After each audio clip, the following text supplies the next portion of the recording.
You better ask your boss. Well, I don't know. She's got her foot in the boot or something. I don't know. I didn't have to get a boot. I'm good, but Oh, I'm in for Legends if y'all want to go to Legends. oh crap! I didn't know she was on. I don't know.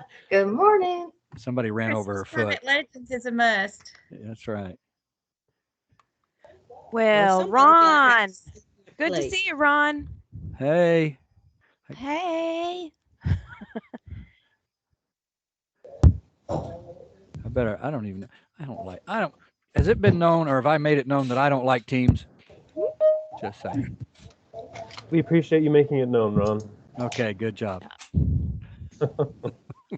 I know. I'm so used to Zoom that it's just, I love it. I love Zoom. It's so easy to use that anything else just throws me off.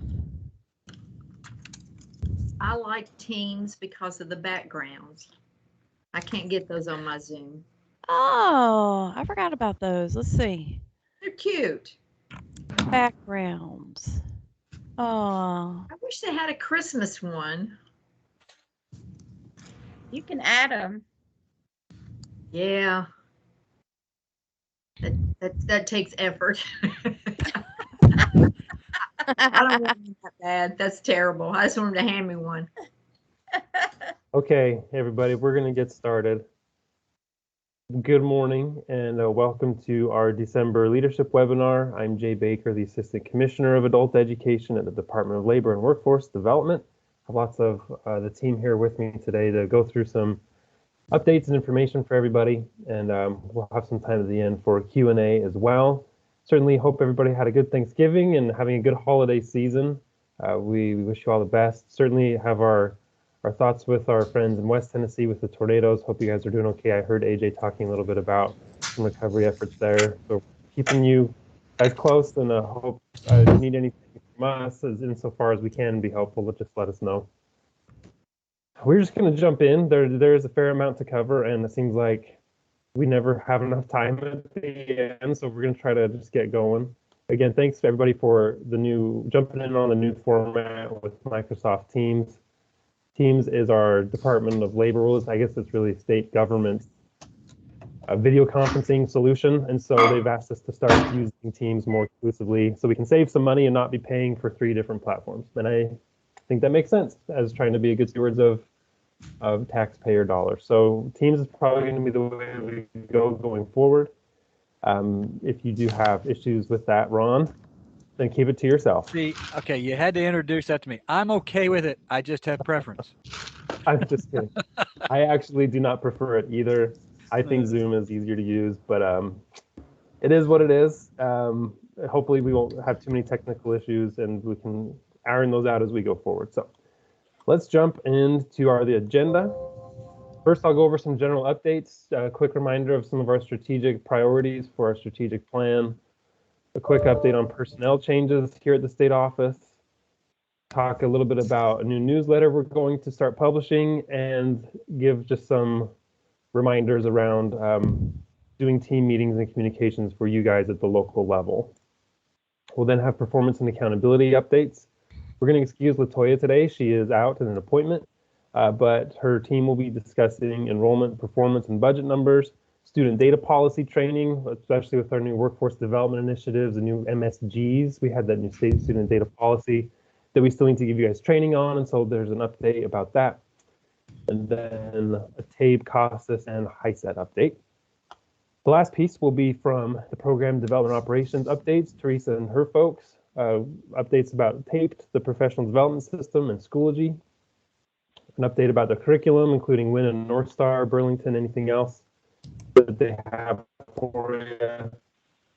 Level of service expectations, that's something we did a really deep dive into at our leadership conference in October, so we want to revisit that briefly. And then to talk about outreach and updates with signage and social media, things of that nature. So with whatever time we have remaining, at the end of the hour, we'll do a Q&A. Everybody. There we go. Okay.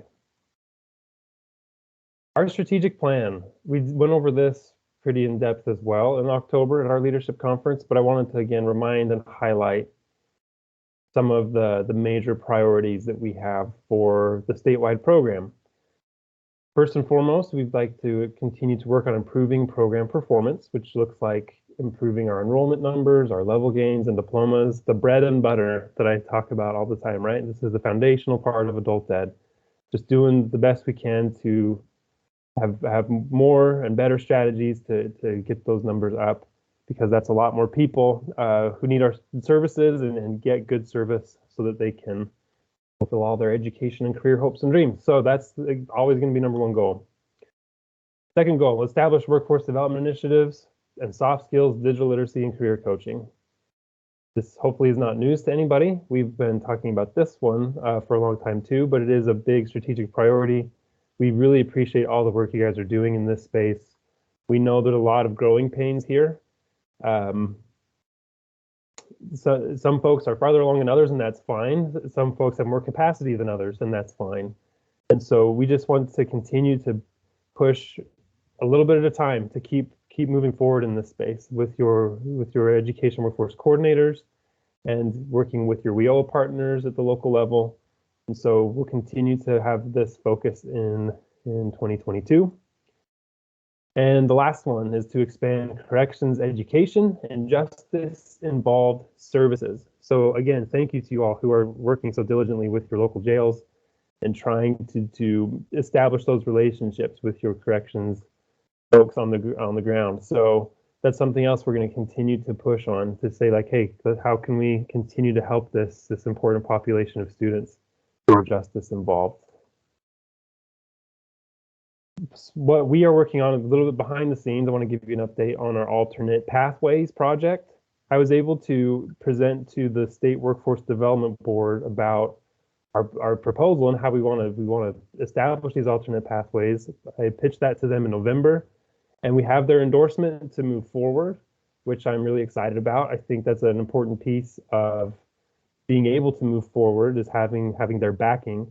Still need to talk to TBR, Department of Education, the governor's team, and ultimately, as I've said before, the State Board of Education are the ones who get to decide this. But ultimately, you guys, I think we're getting some green lights, which is really good. Ultimately, this is going to mean that not just passing the HiSET to get a diploma, but being able to use TABE scores as demonstrating competency, and adding a workforce development piece, potentially also using like work keys to demonstrate academic competency. So there's these other ways that are going to allow students to move forward without just being stuck, not being able to pass the HiSET. Obviously, that will still be an option as well, though, for students who want it. So we're really excited about that. Hopefully, come spring, early summer, we'll have some major progress.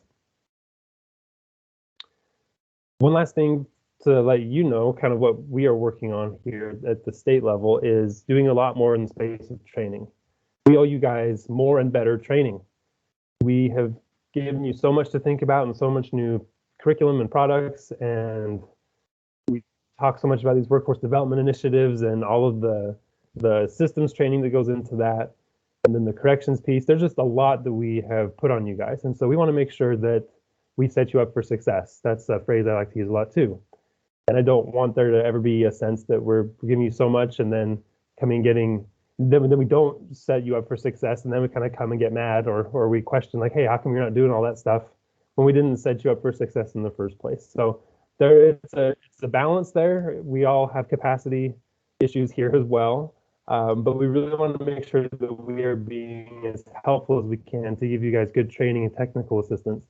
Please don't ever hesitate to reach out to our team either for those requests for technical assistance or training, because we don't have a crystal ball to know exactly how it's going on at all times, and so we need the feedback from you all.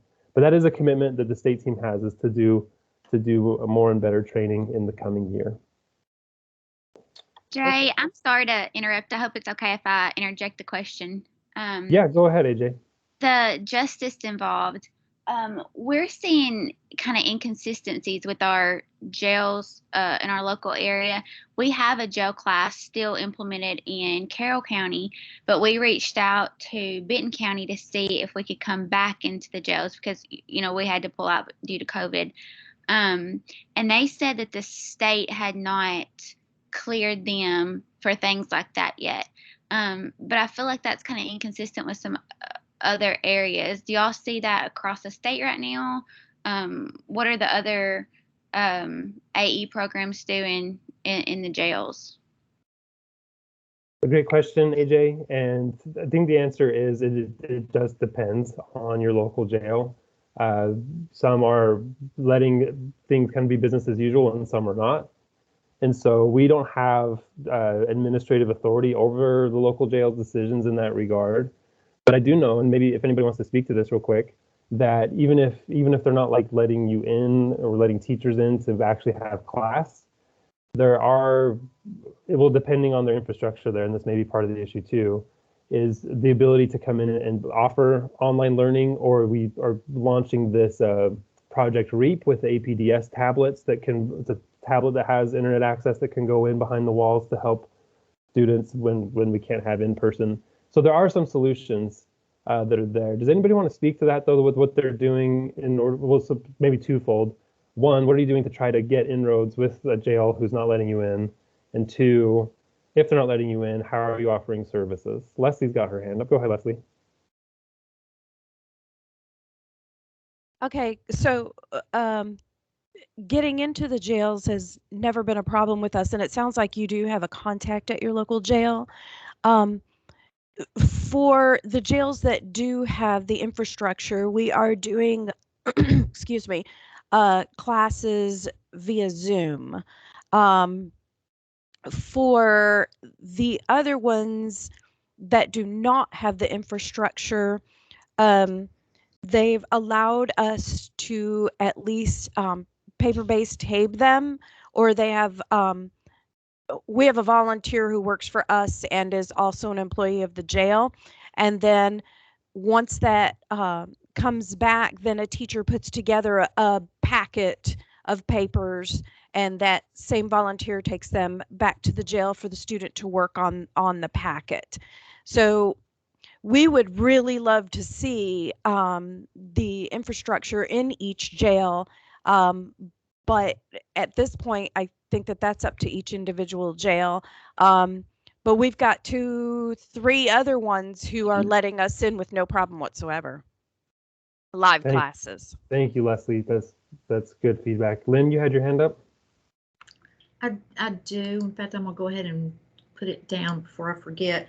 We're seeing something similar. It's interesting in the smaller counties.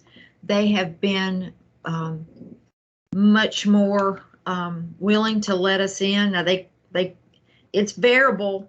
They could be open one day and the next day, because of COVID, they're closed. We do provide Zoom services to the Davidson County Jail, but they will not let us in. It's all over the place as far as different counties. Of course, we still do the drug recovery courts and some of those ancillary things that are with justice involved. So it's been kind of frustrating. The other problem that we have is in some counties, jails, we're looked upon as a burden instead of something that's helping with take care of their repeat customers and that sort of thing. So that's kind of discouraging when you know the good that can be done. But I'm glad this conversation came up, because we are going to start meeting quarterly with the teachers of our justice involved individuals, whether those incarcerated or, like I mentioned, the drug recovery court. So if anybody has any great jail teachers, please drop me an email. We would love to include them on that meeting. We surveyed our teachers, to kind of the ones that were that taught in those facilities, to get a good idea, or at least some idea of their needs, because it is kind of different than being out in the general AE population. So if anybody has somebody that's just knocking it out of the park there, please let me know. We'd love to have them join our meeting and share their good ideas. But yeah, it's kind of it's all over the place, and I'm assuming it's that way everywhere. Thank you, Lynn, and that's a great idea on the meetings for the corrections staff in particular. Stuart, you have your hand up. Go ahead. Never lacking meetings in our district, never. Great. Go ahead, Stuart. Yes, I was going to tell you, just update a little bit, then I've got a question about the Zoom. But in ours, we've got, of course, we're 8 counties. We've got 3 counties that we're in that are just real active, doing real good. 2 are real tiny, and we're in as COVID allows. And actually in the one here in Henderson County as COVID allows. Sometimes we're out for a couple of weeks, but they got a couple of them got big grants with reentry, so that's helping us. But a question about Zoom. How are you counting the attendance for your Zoom classes? Or do they have like a stack of attendance that you're doing, or are you doing that over the Zoom? And who turns on the equipment, turns off the equipment for you, things like that when you're not allowed in the facility? Thanks for your feedback, Stuart. Was that addressed Lynn or Leslie? And then we'll have to move on once we get this response. Yeah, we have a staff person there at the jail who turns it off and on. The instructor contacts them and says, "Okay, it's time, turn it on." And then the instructor takes roll and writes it down, the time and the students' names and everything, so that we could input that into attendance. And then when the class is done, the same officer turns it off. And ours is pretty much the same way. Yeah. But it's critical having that key person in the facility that's willing to do that. Okay.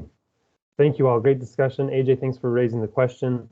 And everybody, the end of the story on this is just do your best with what you've got in terms of your local jails. We know it's not easy. We know it's not all the same across the state. Do the best with what you've got, and certainly reach out to us if we can be helpful in any way to either connect you with other programs that you want to talk to based on even on this conversation, or if you need additional resources to set you up for success. So just please reach out. Okay, moving along. We are going to be restarting an adult education newsletter for Tennessee adult education. We're excited about this. It's been a long time coming. We've had fits and starts of newsletters in the past. So we hope this one will have some more long lasting effects. Hopefully starting in January is the plan to get this out. We want to update you and your staff with latest initiatives, progress towards goals, reminders about training or professional development opportunities, reminders about policy that have been sent out or issues that we're seeing with non-compliance. Anything that we think would be helpful for you guys, which also means we need to know what you think would be helpful. So we'll be soliciting your feedback as we start to send these out to see if they're useful and what you might add or change. But we do think this would be a good resource for you and your teams to just kind of keep a regular way of updating everybody. Team meetings and communications. This is not going to be a new or big idea, but more of a reminder, just based on some of the things we're seeing. I recognize I'm about to paint a broad brush, and I do not mean to do that. We recognize that everybody's doing some aspect of having meetings with your staff and communicating with your staff. But there's also a lot of instances where we tend to kind of realize that for whatever reason, certain members of your staff may not be hearing the same message or not have heard about a certain goal or not heard about a certain curriculum or tool that we pushed out. And so we want to make sure that is an open line of communication and that you're working with your teams to make sure everybody's on the same page. So we would hope that you as the local leaders are conducting regular team meetings. Consider a full team meeting on occasion. We know that's easier said than done, especially if you have an enormous team spread over many counties, but it's still important to do on occasion to make sure there's that kind of camaraderie and everybody on the same page. And also having smaller groups of meetings. We even talked about this just a minute ago with Lynn, and having like a corrections staff only meetings type thing, which is great. Having like teachers only or data staff only who can kind of just come together and share ideas. In these meetings, we hope that there would be review and training on important initiatives, policies, goals things that are coming from us, but also things that are from you. You guys have initiatives, goals, procedures, whatever it is that you might need your teams to be better aware of or to be better at executing. And so being able to review those things and train on some kind of regular basis is important. Meetings are also really good for team building. I shared this in the October Leadership Conference. Essentially when I first started in adult education, I was kind of thrown out to a faraway school all on my own, and I never saw any other staff members, never saw my manager, never talked to anybody for months. And it was kind of disheartening. And I think everybody in any job really kind of craves some kind of feedback and some kind of interaction. And so at the very least, it allows people to feel like they're a part of a team when you bring them together. Allow for staff to share best practices and seek help and share their ideas. So that's critical. Again, if the people are kind of far-flung and doing their own thing, they may be doing it great and you would want to steal those ideas, but they may be doing it really, really poorly, which means that they're not giving excellent service to students. So for all those reasons, it's important to have those meetings. Local leaders should also communicate regularly with your team, even outside of like a official meeting. You can send out your own emails or newsletters or phone calls or instant messages to ensure your staff receives important communications. Again, not just from us, but from you all. It lets you check in on their job effectiveness. It lets you check in on their morale, and it ensures that they, if they are new especially, are getting sufficient training. Again, this is easier said than done. We know you guys manage a lot of people over a lot of area, and you have a lot on your plate. But it's the people that gets the stuff done, right? It's your people that gets the work done. And so do what you can to have meetings, to establish some kind of regular communication. And it doesn't have to be just from program directors. There's assistant directors who are also on this call that I hope are helping. And I assume there's leaders at other levels of your team who can also assist with this. So it doesn't just have to be the top person checking in with 90 people. You can establish some kind of communication tree or whatever it is, but ultimately just making sure that every layer, every member of your staff is hearing the important things that they need to hear and that they feel like they are part of your team. So I'm going to end where I started with this, which is that was a really broad brush. And I know that you, in general, everybody's doing a really good job doing their best to communicate, but I think it's important to remind everybody this once in a while. Again, take advantage too of the technology and the tools that you have available for communications and for meetings. It's obviously great when people can come into the same space and be in person, but especially if you do have a huge county area, then using the benefits of Teams or Zoom is really, really nice. We're able to do a full team meeting, even though the state staff is spread all across Tennessee. Every Monday, we have a full team meeting for an hour on Zoom. And then, I should have said Teams. We still have a free Zoom account. Don't tell the department. But we also can kind of do impromptu check-ins. We can chat through Teams or through Slack or Jabber, whatever you might have, like for an instant messaging thing. There's lots of different cool tools to be able to really easily check in with people. And so if that's not something that you're comfortable with or haven't been doing as much, please jump in and jump out of your comfort zone a little bit. Check those things out. Ask your peers, ask us for ideas on how you might do that. And I saw Teresa just put this in the chat, and I want to echo it, which is we would love to be part of your team meetings too. If you feel like, hey, that new piece of curriculum or that new initiative that the state is pushing out would be really better pitched by a state staff member, we'd be happy to come to your team meetings, not necessarily to even pitch something or present, but even just to be there, just to hopefully have a friendly face on the camera or however you want to do it, because we want to be supportive. We want to be there for you in whatever capacity you need us, whether it's just, again, to kind of just be present, or if you need us to present on anything, we're happy to do any of that. So just let us know. All right, enough of that. Last thing from me. Some quick personnel changes, updates for you all for the state staff. We want to welcome Angela Hollingsworth. Welcome, Angela. I think we sent out a email blast last week, but she's here with us today, and just really appreciate her taking on the role of our West Tennessee Education and Workforce Coordinator. LaTanya Black, no longer with us. She went to work for Shelby County Schools. We're really excited for her and her new adventure. But very much thrilled to have Angela join the team. Angela, do you want to say anything real quick? Putting you on the spot. I didn't tell you I was going to do this. I put on my hat. I'm ready to go to work. No, I'm just so glad to be part of the state team. It's been a dream of mine to be with the state team for many, many years now. I'm thrilled to death. And I just want to give a shout out to my Weakley County bunch. Thank you all for holding it together through the tornadoes and everything. And thank you to Stuart Stanfield for ever giving me the opportunity to first start with adult education. I love you all. Thanks, Angela. Next, less exciting, in fact, not exciting at all, is that Brian Jeffries is leaving us as of next week, right before the holidays will be his last day. Brian has been amazing, as you all know.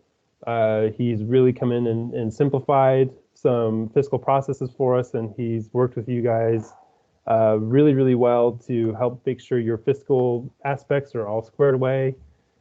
Brian, you've been amazing. We can't thank you enough for your service over the last year to adult education. Brian's leaving us for a neat opportunity with the Attorneys General Conference, so still working in state. So, Brian, do you want to say anything to the group? Hey everybody. I feel like Jay knew that I didn't want to say anything, which is why he asked. Thanks. I just want to say thank you to everybody. I've told Jay this already, but this has definitely been like one of the most impactful professional years I think I've had the privilege of serving, that I've actually had. Having the privilege to serve with all of you guys, like, it's been very interesting getting to see everything as adult education goes, from the east to the west, north to the south, and just to meet a lot of the people who care enough to spend their time, their efforts, their late nights actually doing things for our recipients. Like, that means a lot.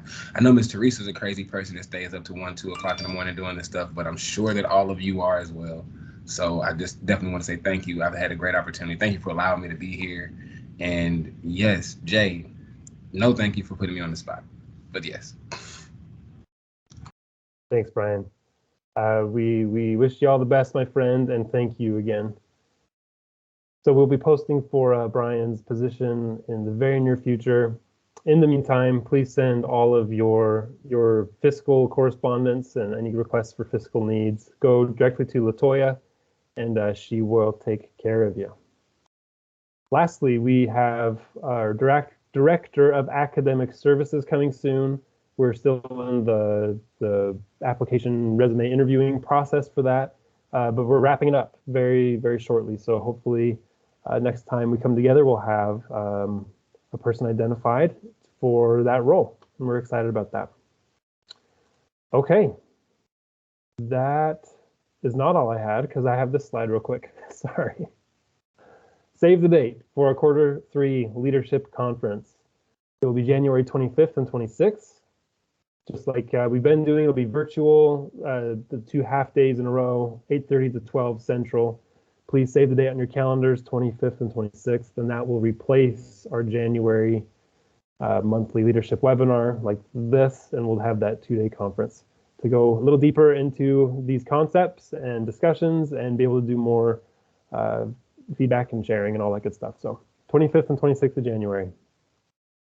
Hope to be able to see you there. Okay, I'm going to stop presenting and give it over to Yvette, I believe is driving for performance and accountability.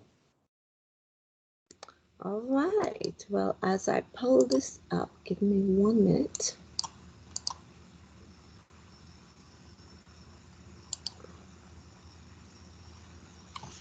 All right, Jay, you're able to see my screen. Perfect, Yvette. Okay, let me, mouse is not cooperating. All right, performance and accountability team will give some overviews here. Definitely, we're gonna try to give updates on enrollment, performance, and budget that Jay had talked earlier. We're gonna dive into the student data policy a little bit and give you those updates. And then we're going to talk to you a little bit about tape casters and HiSet updates. Quarter 2 performance and accountability here. Ruben, I will let you take this one. All right, Yvette, thank you so much. Once again, good morning, everyone. So basically, I'll just be going over all of this. So what we actually see here is our reportable counts at the moment. This data was actually pulled last on Monday. Then for our participants, we see 61, 68. The IETs, we have 61. Then the HSC, we have 942, MSG 26, 33. Then for the EFL gain, what we actually have is 62.6. That's 626. One thing I want to do is kindly just to give us like a context of where we are, because again, these are just numbers, but with respect to like the targets that we currently have. So just to give you a context of where we are, first of all, is when it comes to our participants, as at November, that's the end of November, we were currently sitting at 55%, almost to our targets in that sense for the year. Then for the IELCE, we're actually doing good in that regard. Then for HSC, we're about 35%. But by now, we ought to actually be in 50%, really. So we would need to actually put in like a lot more effort with that. So as much as we're actually seeing that number, like there's a lot more that we can actually do in that regard. Then also when it comes to our MSG, yes, we were actually doing very good than what we had actually target, what our target actually is for the second quarter. But one thing that I actually got from the last meeting we had, where Teresa actually gave a context to all of this, is to say this: if you have a business, you have you're trying to present a business and a performance of your business, and you say, you know what, we've actually for the whole year what we did was just 40%. That doesn't like as well speak well of what we're actually doing, right? So that basically means that as much as we have the 40% as a target, we can actually do a lot more than that. So 40% should just be a base, like the worst of all things, right? So we and the good thing about it is I actually see a lot of efforts in this space from every one of us, so we can actually do a lot more. So thumbs up to you guys for actually putting in the work. Let's keep pushing in that direction to do a lot better. So when it comes to our EFL gains, yes, we see 626, but in context, we're actually at about 40%. That's as at November. We're about 40%. In coming months, I believe we're also going to be giving you a lot more context with all of this to kind of like compare all of these numbers and see how best we can actually push for all of this. Yvette, you have it. All right, thank you, Ruben. And Brian, you are up.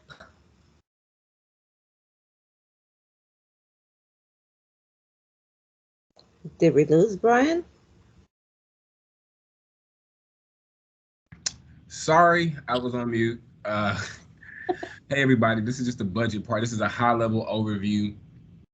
As you can see, you see our budget, and basically we have more so I'll focus on that last column. These are the percentages that we have left. So if you think about it, we're tracking a little bit behind. This will be for a total of about 4 months worth of expenditure. So hopefully I would hope to be more closer to around 70%. But when I did the projections, I project that we'll end with about $2.4 million of ABE and IELCE funding total. We just want to make sure we're trying to spend that as much as possible, but of course we want to spend that on things that we know meet our criteria: allocable, reasonable, necessary.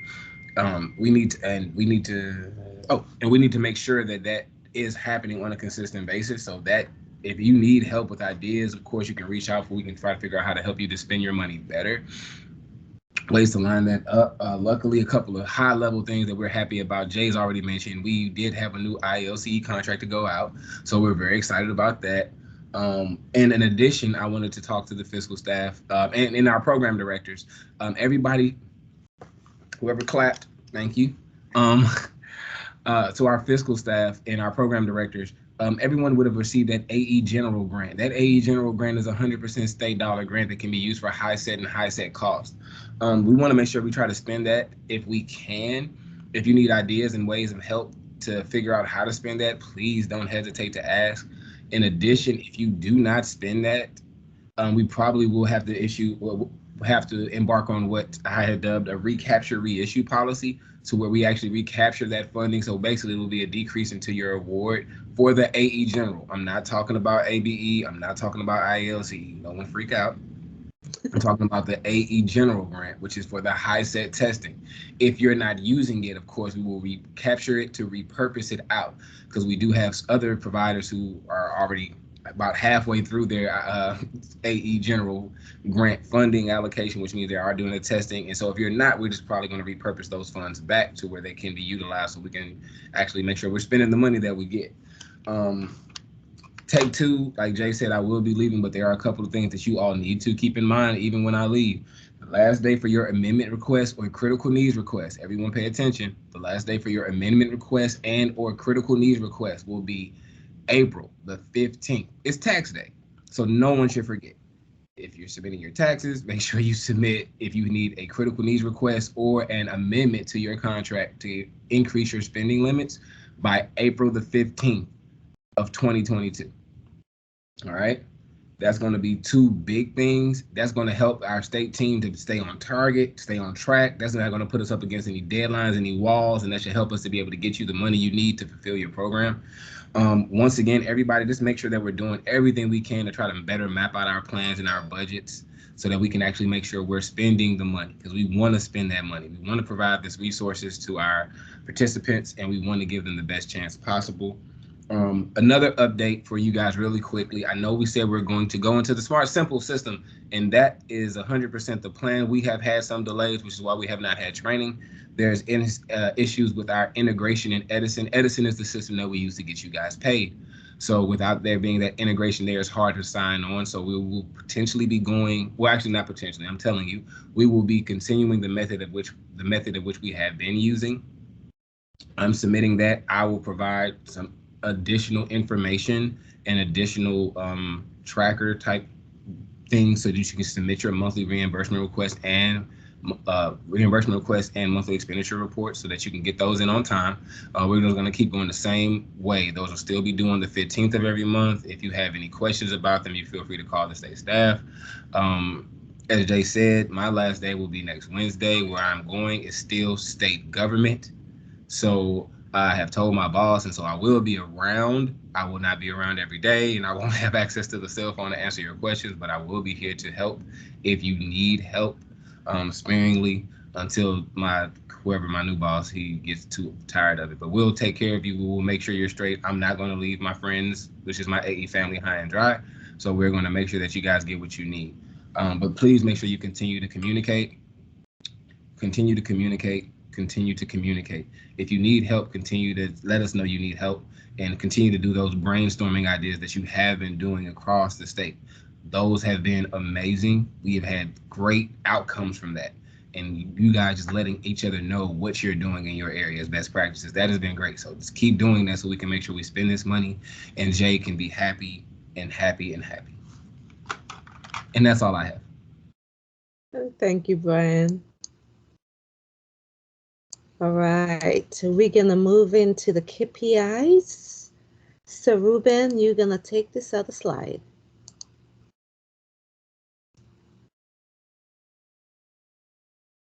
All right. So because of time, I'll just brush through this. again, so just to remind us about like what our targets actually is, and I think I already gave us like a context to what we're actually seeing, what our actual number currently is, and where we're actually sitting with respect to those. And we can actually see that we are approaching some, and we've met some. That's again for the quarter, not for the entire program. So so pretty much for our participants, our MSG, we have actually met that. When it comes to our MSG with respect to that's the IET, the IETs, the number of folks we actually need in that space, we're not there yet, but we hope to actually do a lot better in coming months. Yeah, to get more students in that regard. Okay, all right. That's All right, thank you. All right, so the student data policy. First and foremost, those of you who have not received that, this is just a kind reminder that those updates went out on November 10th. So please go ahead and take a look at that and review. And if you have questions, definitely get back to us on that. High level updates, the things that we wanted to point out that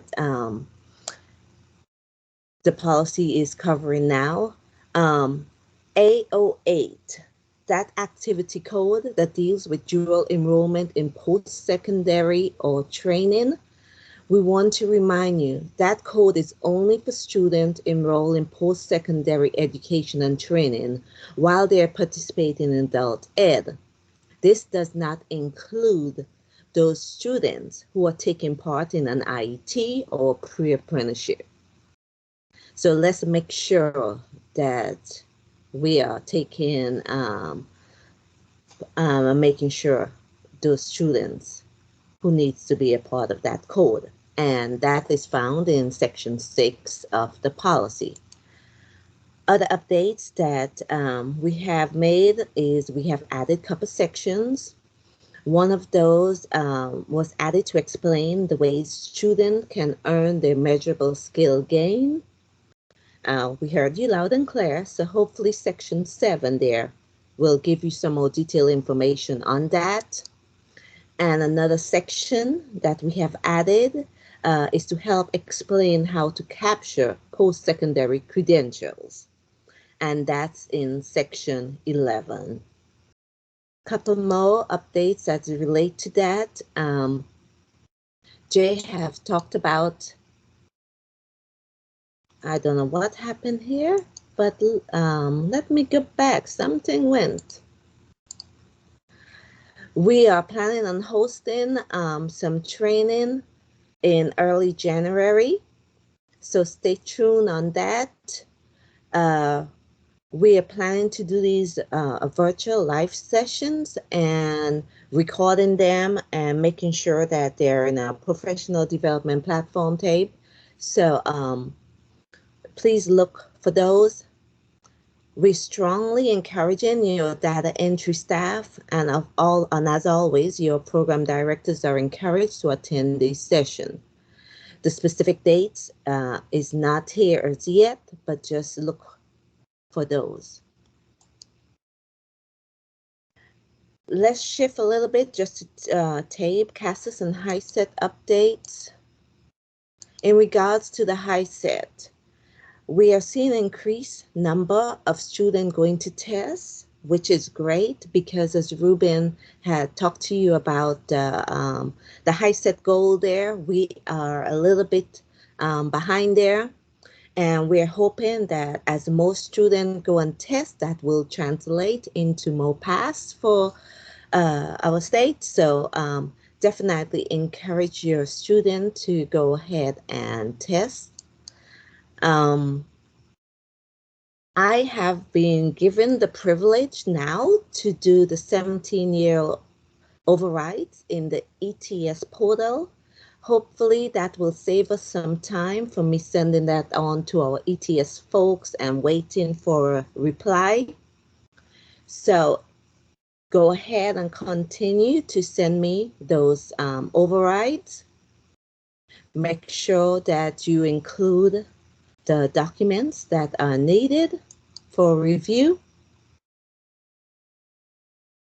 As I started doing these overrides, I want to bring to your attention and remind you that students have to be 17 years old in order to take the test. So please, when you submit your request, make sure that your student reach the age of 17. I don't want us to be putting 16-year-olds in there to test. So let's make sure that we are reviewing the ages of the students there. Currently, I am reviewing our HiSET testing sites across the state, making sure that the ones that we have active versus those that are inactive, in order to see where I can increase the number of third-party test centers. I am working on a few of those for some of the programs currently. So stay tuned, and I will let you know if there will be any third-party test centers going to be in any of your areas. That's new ones, of course. In regards to Cassis and Tabe, all new staff that need Topsboro DRC account set up, please send those to me. At this time, I'm going to encourage you also to CC Ruben, just in case, you know, I am not here. Someone still can help you out with that. You must have the completed required training and signed documents when you are sending in those requests. This is because we need to be able to assign the correct privilege level to your staff. So we need to see what certificate levels they have completed and things like that. Like some of the other things you mentioned, we are planning additional training opportunities in this area also. We are discussing those. I am lining up some dates as we speak. So as soon as we have those confirmed, we will send those out to you all. So at this time, do you all have any questions? And I am going to stop share so I can see who's coming up. Thank you. I have a question. This is Nicole. Go ahead, Nicole. And so this goes back to the critical needs requests. So do we send those in still, Brian, to you and LaToya? Yeah, going forward, you can send them to the fiscal email address. If everyone should have the fiscal email address. Oh my God, please forgive me today. Everyone should have the fiscal email address. If you don't have it, I'll make sure I drop it in here on the link in the chat. And so when you go to send those, you can send it to LaToya, and you should also send it to the fiscal AE web email address. That way, that'll have different employees that will have access to that, so we can make sure that, say, if LaToya is out that day, people will still have access to that fiscal email address. But we'll drop that in the chat right now, so you'll have it. Okay, thanks. And then the other thing is on that, what kind of turnaround time are you guys seeing as far as decisions, so that, because some of that impacts how we plan our program? Yeah. And I'm assuming that you're referring to the critical needs and the amendment request. I try to make sure that happens within about a 5 business day turnaround. So that's a 5 business day turnaround. That way we can make sure we can review it. We can ask you any questions if we have questions. Then we have to work it up, get it over to our F&A team, who does the issuance of the contracts. Well, not Bill Hayes, he's retired, but he used to get the contracts through them, and then they will update it and send it back out. So we will need about 5 business days for that. Okay, that's perfect. Thank you. All right, no problem. Any other questions? I know Leslie had her. Oh, she has her hand up. That's so cool. Go ahead.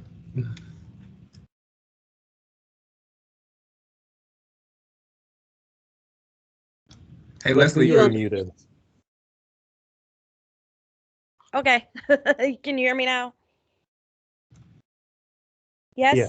Yes, Okay. ma'am.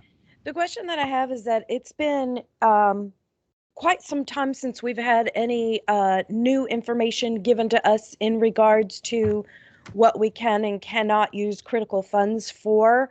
I'm kind of leery at this point because, you know, like when you showed the percentages of the budgets that were remaining, like I have too much in one category, not enough in another category, and I know that there are some of them that I can move from one to the other, but we have a lot of new directors who probably don't know that.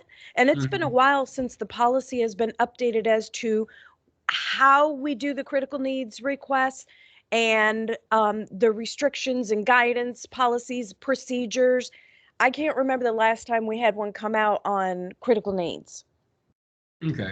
So more so, so we would need to get you guys updated information on critical needs, the idea of when to request it, the turnaround time in requesting it. Of course, the allowability for most critical needs is going to be the same allowability that you're seeing on your normal ABE and ILCE because it's tied to the funding requirements. So you're going to have the same allowable cost metrics there, the same admin cost metrics there. We can get a little bit more information. I guess we could work up a little bit more information to get out to you. So I'll try to work on that before I go, so we can send that out for critical needs. So to know how and when to apply for it, and how I guess basically how to do that basic analysis to know that you're going to need it.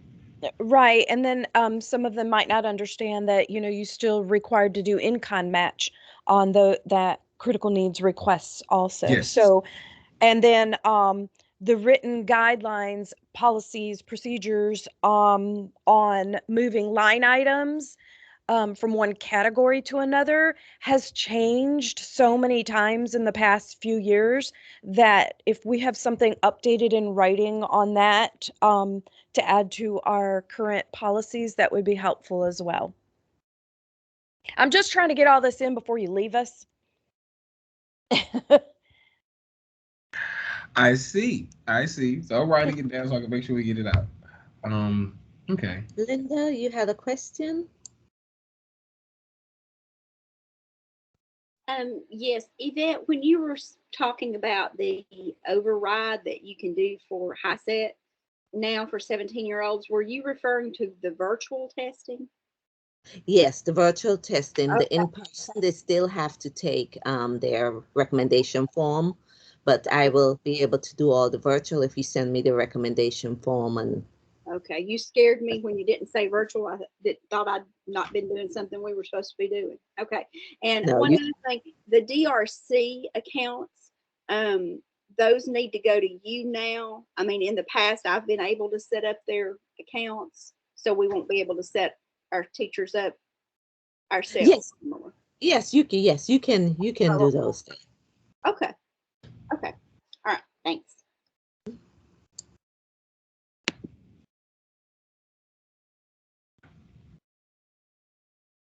Grant, if you'll ask your question real quick, and then we're going to have to make some quick decisions about what to do with the rest of our time. Go ahead, Grant. Well, one question got clarified, so thank you, Linda. I had the same question about the central override. But a quick question for Ruben. I don't know if this is a statewide issue, and I know we got an email saying that, yeah, they're working on it, but when are we going to be able to put attendance in again? Any idea?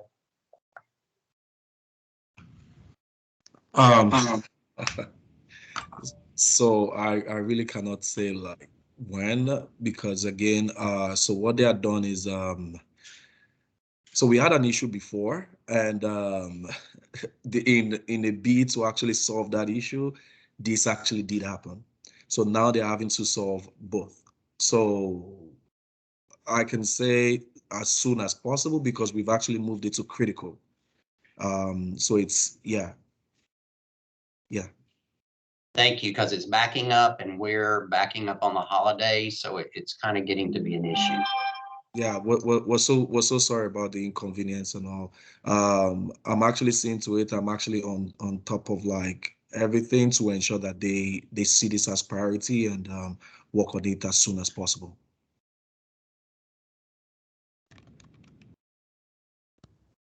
I have a Okay, question thanks for for- Ruben, if you don't mind, real quick. on some of the things that we were able to do, like if you accidentally put in the wrong test or something like that, we could edit it. And now we cannot. Is that something that's coming back, or is that not? I mean, are we still going to have to email somebody at state to fix that if it's, or is that going to be something we're going to be able to access again? Okay, so I think so. What our developers have actually done over time is many times the privilege actually changes depending on what they feel like would be more secure for the system and also for best practice in and of itself. So what they've actually done is that when you want to make those sort of changes, you send those to me. So for a time now, I've actually been doing that. If you have any issues in that regard, you just send that for me to rectify. Okay, thank you. You're welcome. Leslie, real quick. And then Tanya. Oh, hold on. Yeah. Hold on. Sorry. Before, because I want to get to your question and to Tanya's. You guys, I was clearly overly optimistic at the outset when I said we would have time at the end, which is fine. This is good. We've been kind of asking and answering questions as we have gone. However, we are quickly approaching the end of our scheduled meeting time. Assuming the state staff still has some extra time to give, or at least for the program development folks who are up next, we will continue and share the information we had planned. If you, as the local leaders, can stick around, you're certainly welcome to. We'd love to have you stick around. However, we want to be mindful of people's schedules. So if you need to jump off at the top of the hour, we also 100% understand that, and you will not be held against you in any way. We are recording this webinar, so it will be sent out. So if you do need to jump off, you can view it later at a more convenient time. So with that, let's hear Leslie and Tanya's question, and then we'll get over to the program development piece and try to get everybody out of here by a quarter after the hour. This is a really quick question. My staff entering data have said that they still cannot upload certificates for some of the WDI training that we're doing. Like we've had students get WIN and North Star certificates, but my parapros can't upload those certificates still. Do we know if they're working on that?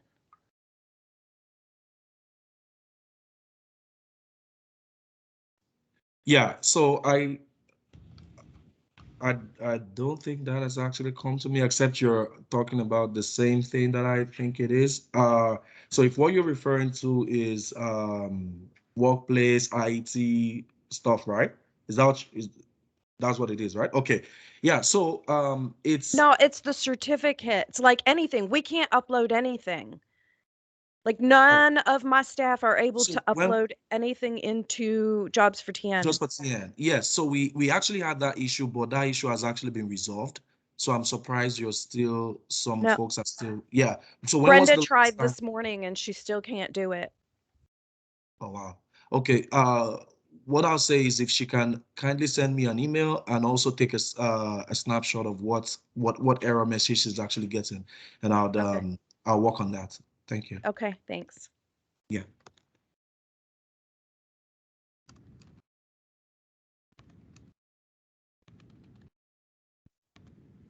Hi, good morning.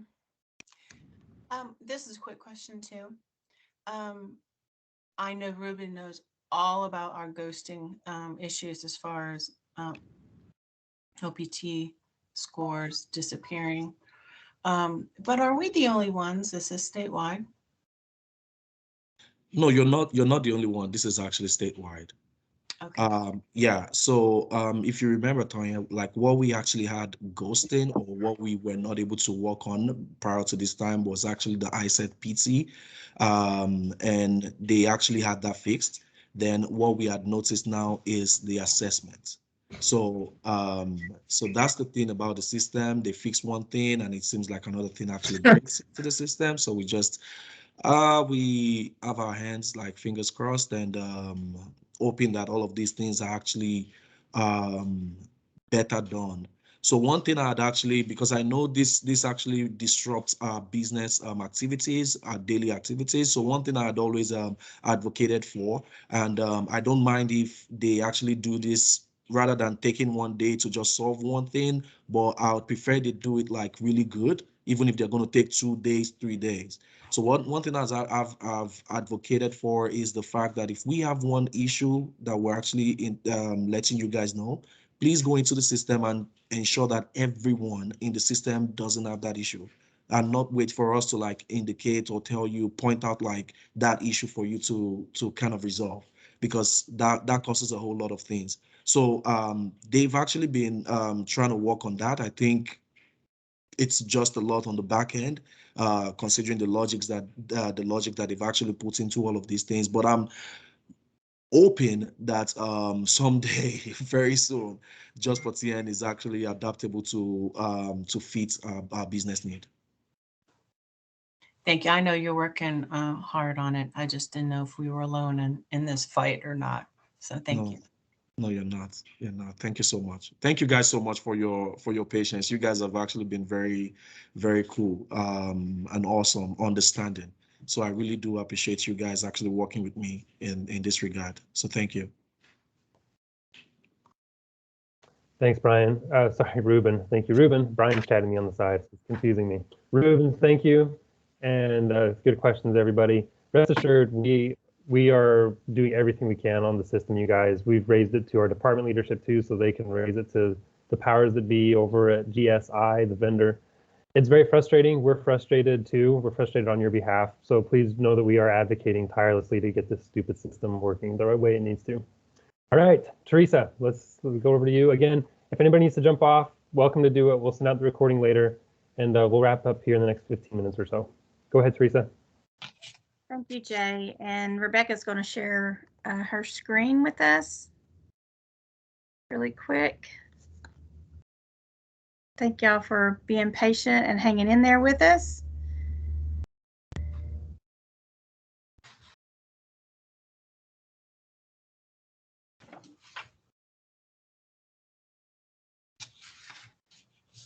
Okay. I'm just going to try to run through these really quickly, take a few questions at the end. I wanted to really showcase some stars of the show. I know sometimes we're like all about performance and all about we need you to get this done kind of stuff, and I want to make sure that we take a moment and just recognize some things that really kind of have stood out to us this past week over a lot of the new programming that we have. So Putnam County School is our star for how many active learners and certificates that are being issued through WIN. Tippin County Schools in Schoology has 100% of their staff have accounts. We have a lot of movement in the Schoology platform, so we're hoping to see even more of this with 100% of staff on Schoology and whatever respective position that they have, as well as 180 Skills. 180 Skills is a really good platform. It's really good for your students from customer service related to just employability skills and job specific occupational skills. So if you can increase the amount that you're sharing, I know that Valerie's working, has a meeting this week with Michael so that she can get some more information about which program the students are involved with. So we had 16 student users, and they access content with 69 modules completed, which is amazing that those 16 students completed 69 modules. So those are stackable certificates that they can use and take into the workforce with them. North Star Workforce Essentials, their enrolled users are active and doing well with North Star. We've got a lot of movement on North Star. I appreciate you programs pushing out this. Remember, we have unlimited accounts, and all your students can earn all the certificates under the North Star umbrella. And we'll look at that in just a second and look at kind of where the action is. Taped, we have HopeWorks ABE and Putnam County Schools. So HopeWorks ABE has 83% logged in with 23 credits earned so far in our professional development platform. And Putnam County Schools has 68% of their staff logged in with 31 credits earned. So great work on getting your instructors and parapros, student coordinators, and career coaches into the Taped program platform, excuse me. And Burlington Workforce Essentials has 100% of their seats used and 100% active users in those seats. The average usage per active user is 2 hours and 14 minutes each. Remember, Burlington can be utilized for those students that are ABE levels 1 and 2. It's really, really good for those low level learners. So Burlington has some really good programming. Okay, Becca.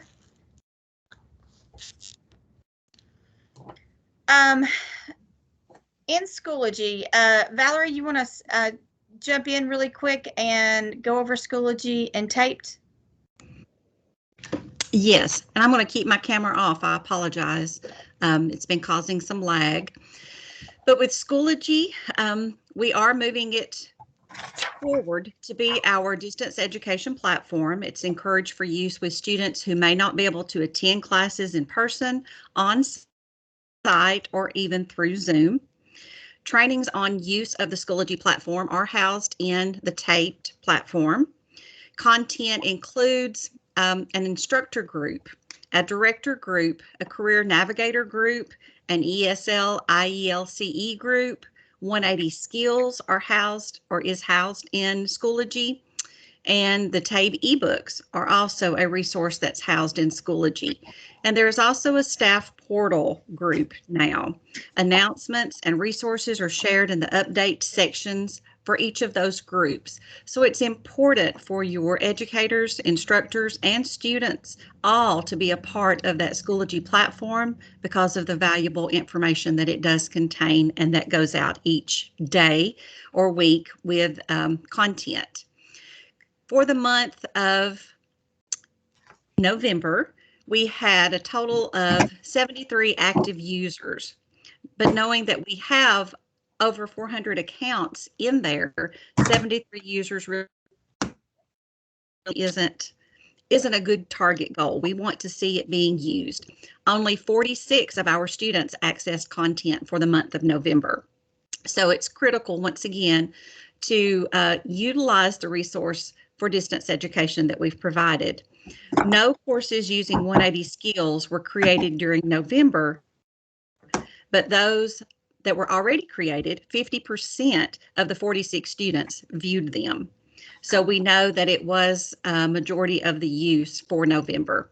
And 2 new users for TABE ebooks were added during November. So once again, that's a low number that we would like to see move forward. And if you're not a member of Schoology or a member of any of the groups that we've spoken about here, then definitely reach out to me and I will make sure that you get connected with access codes or even an account activation if you need it. Okay, Becca, we can go to Taped.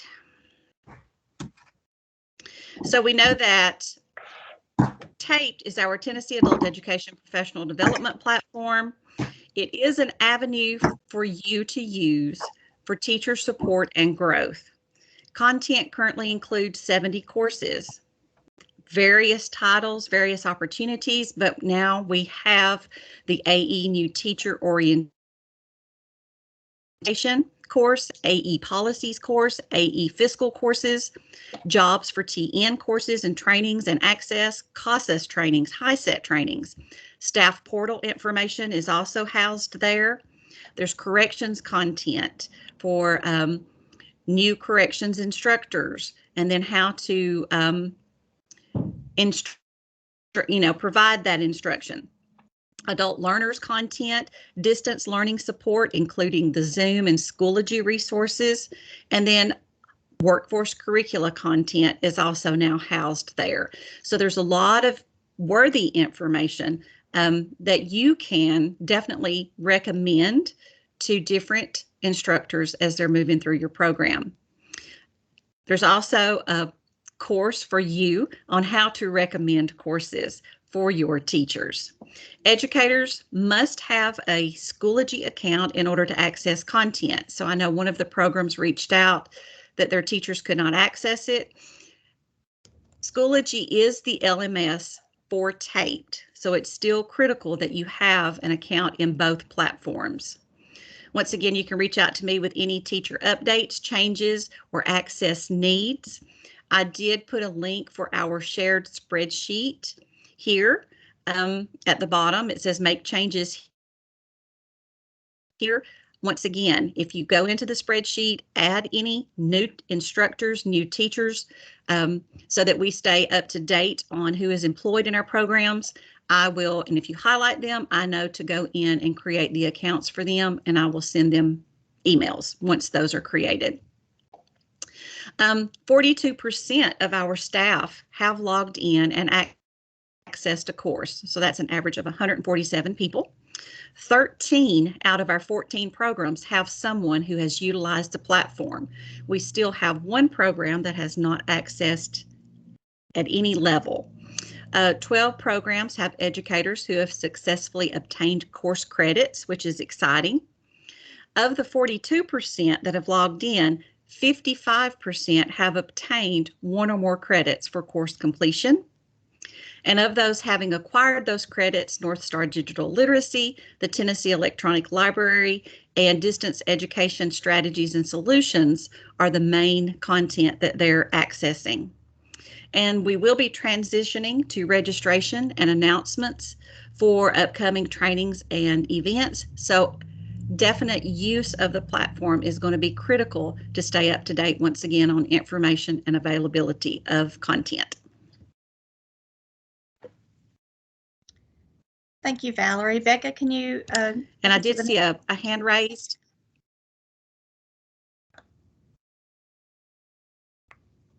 Yes, that was me. In regard to your 180 skills numbers, I feel like that they're probably missing some folks, because most generally when when we use those in classes, the teacher displays the skill on the board and goes through them that way instead of the students having individual accounts. So we probably got more people that are accessing them than are really having set up individual accounts. Okay, that makes sense. That will be something I can talk to Michael about. I do meet with him this afternoon. So if there are issues like that that we need to be aware of so that we can calculate use, then definitely shoot me an email or drop it in the chat, and I'll be happy to talk with him about how we might capture that. Okay, thank you. I thought you'd want to know. Thank you, Lynn. Thank you, Lynn. And this next slide is just, again, your metrics and targets. So you've seen this before regarding our WIN and North Star usage. So just wanted to drop this in so you would have it when the PowerPoint is sent out. But we're going to go to the next slide. And I'm going to, Shannon, I'll let you go ahead and touch base on this particular slide. All right, so I'm not able to keep up. I had to pull it up on a separate thing. I'm froze on the screen. But anyways, as we know with North Star, this is just a glance of how we're using it and who's using it and who's not. And so we have a goal of 35%, right? Because we have unlimited seats. So it's a little different from WIN.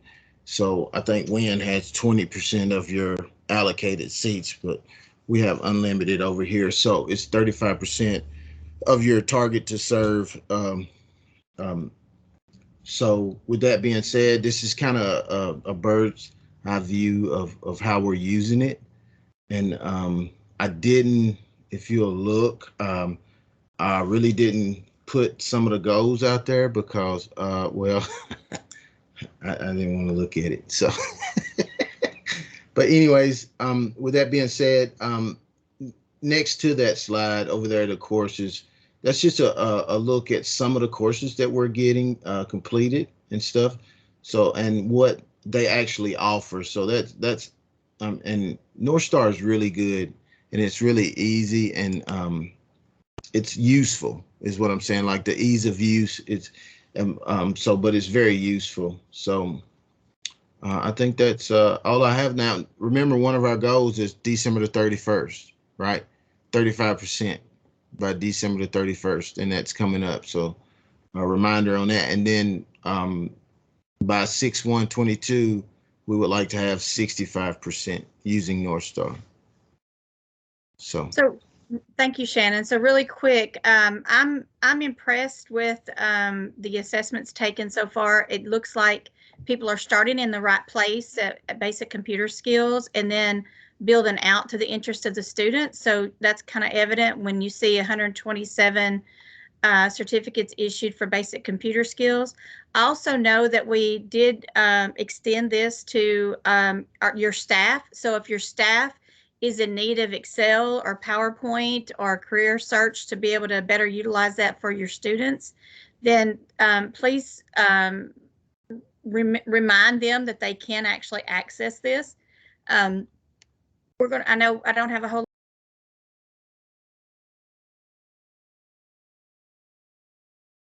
You muted, Teresa. Well, you just heard all that profound information that I was given. So, did you hear anything I said, or was I muted the whole time? No, just for the last 10 seconds. I think you're about to say you don't have a lot of time left, and then you were on mute. Right. Okay. So, right. So I want to just move on to the next slide. Debbie? Yeah, and I'll try to do this real quick. I am going to turn my camera off too because I'm not sure how my internet is good here. So first of all, just want to say, Becca, if you want to go to the next slide. I'm going to have to look at my computer because I definitely can't see that small print. I am really proud of y'all. I know that it's been hard to implement WIN, but we are at 13% of our 20% goal. So that is really, really awesome. And I just want, it shows you on here the seats that you were allocated, the enrolled users versus the active learners. Just be sure that we're not giving accounts to people just to be given accounts. We want to make sure that those accounts are being used because remember that our goal is 75% earning a credential by June 1st. So if we give out a bunch of seats and those students aren't active on there and then the students leave the program, we might not be able to reach our 75% goal. So just be smart in who you assign those seats to. So I'm really, y'all, you can look at this. I don't have to read it to you. You can see that some of us are really over our 20%. We've got some at 75%, 52%. Shout out to those programs. We've also done, you're going to see the number of credentials over in the right-hand column. We got a total of 18 credentials.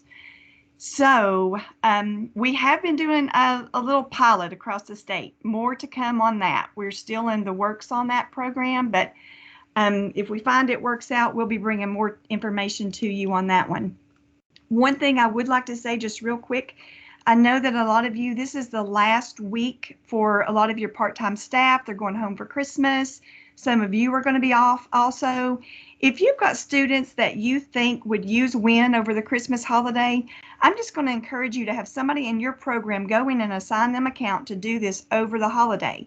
If you assign that account and they work on that, that is going toward your 20% goal. So if you've got 5 students in a class in one county and 3 students in a class in another county, give them an account. Let them go home and work on this over the holidays and just see what they do with it. And again, be smart in who you assign those accounts to. Great job, y'all. I was really worried about the 20% by December, but 13%, we can do this. Great job, thank you. Thanks, Debbie. We'll move on to the next slide. And Becca, I think that's you. All right, good morning, everybody. I'll just kind of go through this pretty quickly. This is just like Miss Debbie's. It's the enrolled learners versus the active learners. As you can see, the percentage over here is percent of seats being used. So that's your enrolled learners, and then the ones that actually using it. And hopefully I will be reaching out to you guys today if you have not been enrolling students, just to make sure that if you had any questions, I'm here to help you out. Okay, we went through the current level of services, and we don't really have a whole lot of time left today. We are seriously over time, so I just want to make one point. We've just put some food for thought here for you to kind of think through your level of service. The next slide will also have information based upon what your targets are. So go to the next slide, Becca, and so that's the main thing. Just know that your education workforce coordinators are going to be talking to you about workforce development initiatives, and they'll touch base about expanding opportunities. And so I know that they've been requesting some information from you. Thank you guys for really keeping focused and really making sure you have great opportunities for your students and trying to expand services and offerings. So we'll be talking to you a little bit more. I plan on really talking to you and visiting each of you individually as we go throughout the rest of the year, just to look at your program and try to offer any technical assistance you may need. So kudos to you guys for really kind of taking on really a lot. I realize that you take on a lot every day, and just managing payroll and invoicing is a lot on your plate. So just know that we wish you happy holidays, and we are thankful for you and the things that you do for our students across the state. We'll be thinking about all of you through the holidays, and I hope everybody has a safe and happy Merry Christmas and a Happy New Year, and reach out if you need us for anything. Teresa, do you want to show them the save the date real quick? Your next slide. Oh, yes. Forgot about the save the date. Thank you, Debbie. Becca, do you care to share that? Yes, we do have 2 save the dates. Remember, COAB registration is going on now. That opened in December, on December 1st, and then April 26th and through the 28th will be the Spring Leadership Summit, and that's at the Franklin Marriott Cool Springs. Valerie will be sending out more information about that and who's to attend. And the rooms will be direct billed. We'll give you some directions on that as we get closer to time. Okay, thank you, Teresa, and everyone in the program development team. Thank you, guys. Appreciate the sticking around for the marathon. Had a lot of information to cover today. I apologize for my overly optimistic goals from the outset. We will do our best to rein that in going forward. Thank you all. You are amazing. Keep up the great work. I noticed Grant said something in the chat, which is you all are doing your best, and we recognize that. And I absolutely want to call that out, that we know you guys are doing your best with very hard times and limited resources and limited staff. Keep up the great work. Let us know how we can help you, and we wish you the very best holiday season coming up. And with that, we will adjourn. Thanks, everybody.